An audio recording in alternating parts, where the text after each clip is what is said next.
In today's lesson, we're going to take a look at permutations and factorials. A factorial is simply a number followed by an exclamation point.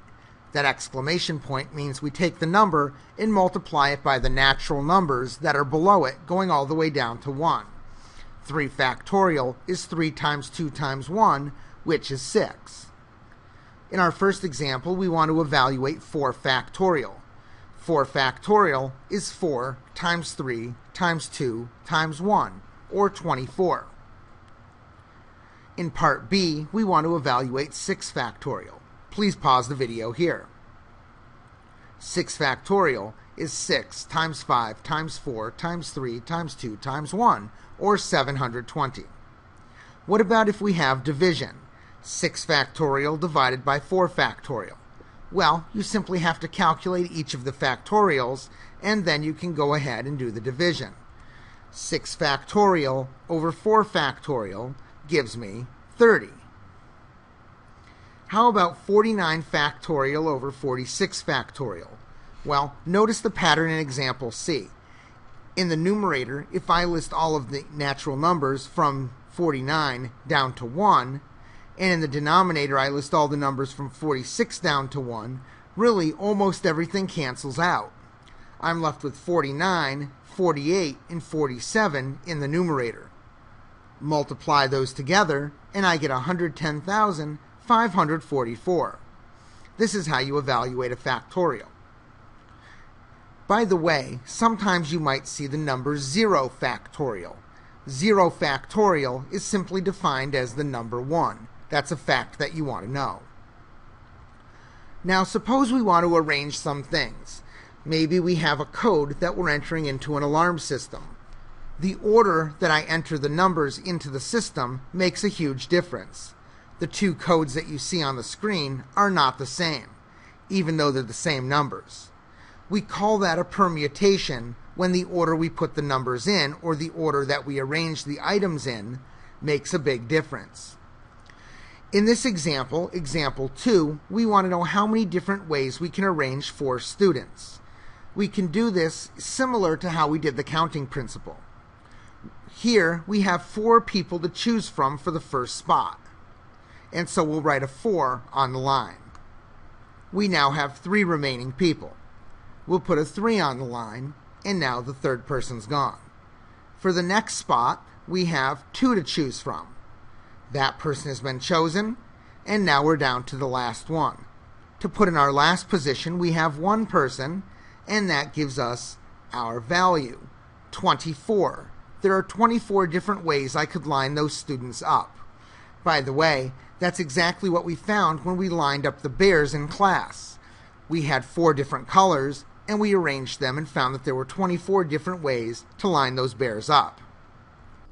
In example 3, we have 7 letters, the letters in the word rhombus. We want to arrange them in as many different ways as we possibly can, and the question is, how many are there? We begin by drawing our 7 lines and then using the same idea that we did in the last example in order to determine how many different arrangements there are. Please find the number of arrangements now and then come on back and we'll see how you did.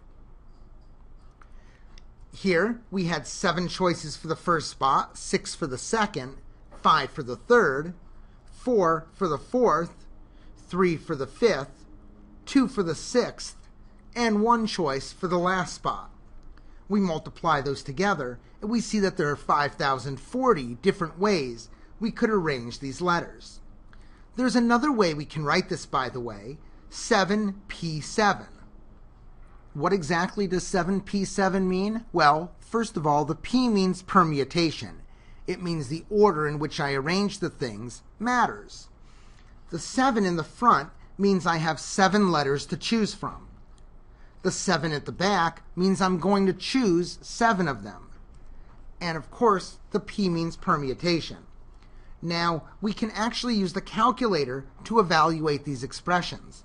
While there is a formula, and you see that right here with factorials, and we used to use that, nowadays it's simpler just to plug the numbers right into a calculator and let it do the computation for you. Now, as far as how to use the calculator, I'll show you that in class. But let's look at examples 5, 6, and 7. 5p5 means that I have a permutation. The p means permutation. The first 5 says I have 5 items to choose from, and the last 5 says you're going to pick 5 of them and line them up. The order matters. 5p5, well, there's 120 different ways to line these up. So picture you have 5 different colored bears, and you're lining them up to see how many different ways you can do that. There's 120 ways.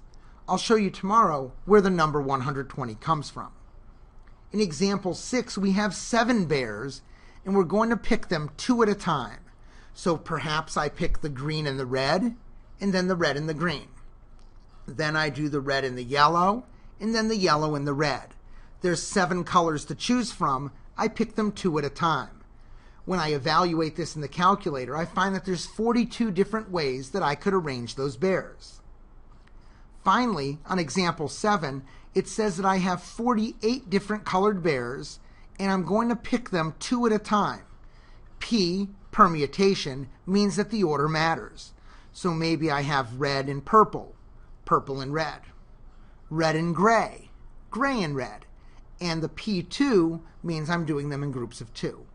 The calculator will tell you there's 2,256 ways to line those bears up in groups of 2. Of course, you could use the formula, but there's no sense in doing that. This is very important. The formula NPR that we just talked about only works if you cannot choose the same item twice.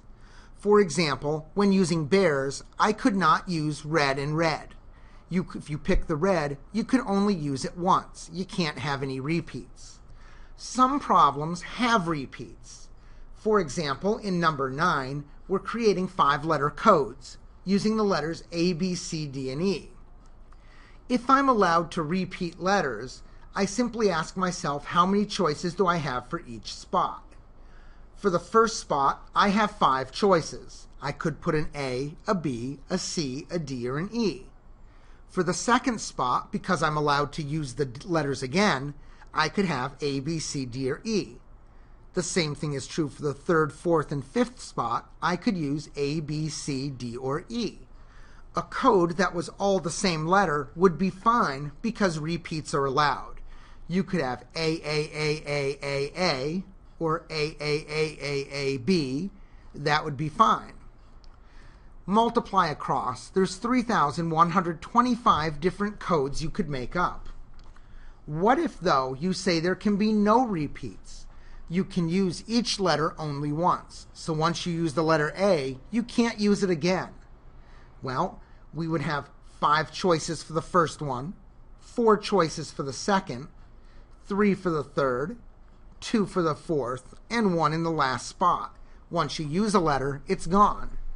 We multiply together, and there's 120 ways that you could arrange those letters if you're not allowed to use the same one twice.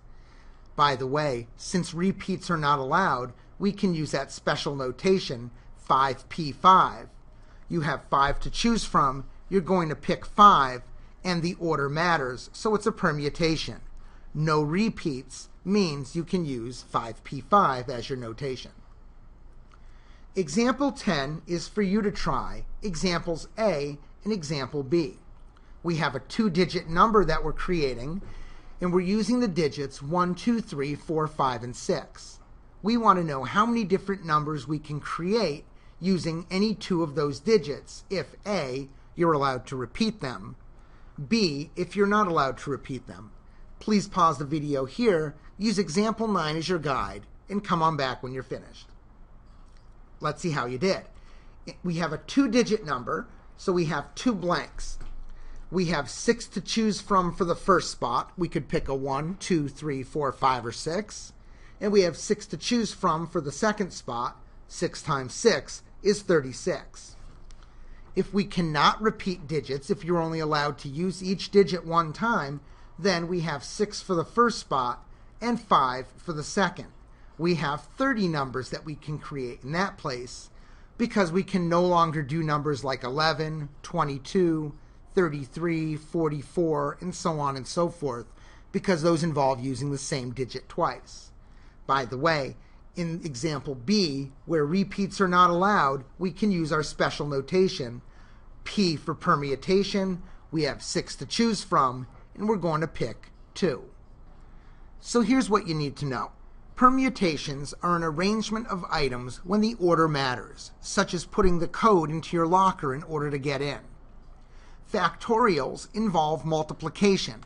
If you have a number like 24 factorial, it simply means multiply 24 times 23 times 22 all the way down times 3 times 2 times 1, and you get the value of that factorial.